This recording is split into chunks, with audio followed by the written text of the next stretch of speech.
2021 সালে বিজেপি যেরকম ছিল, বিজেপি মানে ডিফেন্সিভ মোডে ছিল, আর মমতা ব্যানার্জি আক্রমণ করত। মমতা ব্যানার্জি যা যা বলতো সেই জবাব দিয়ে যেত প্রত্যেকটি সভাতে, কিন্তু এইবারে তার পুনরাবৃত্তি হয়নি। বিজেপি আক্রমণ করে গেছে। বিজেপি এই 2026-এ কার্পেট বম্বিং করে গেছে।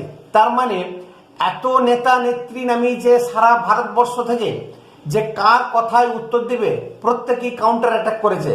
মমতা ব্যানার্জির কাছে কোনো ইস্যুই ছিল না যে কি বোঝাবো জনতাকে, আর জনতা যে মমতার প্রতি মোহভঙ্গ হয়ে গেছে। মুসলিম ভোট সরে গেছে, হিন্দু ভোট যে একত্রিত করতে পেরেছে শুভেন্দু অধিকারী, এটাই কিন্তু মমতা ব্যানার্জির কাছে বিশাল একটা সমস্যা সৃষ্টি হয়ে গেছে। পশ্চিমবঙ্গের মহিলাদের এইবারে কিন্তু ঘুম ভেঙেছে, তাদের মোহভঙ্গ হয়েছে। মহিলাদের যে সুরক্ষা, এটা একটা সব থেকে বড় ইস্যু হয়ে গেছে এই 2026-এ। স্ক্রিপ্ট তৈরি করে রাখছে, জোর করে হারানো হয়েছে।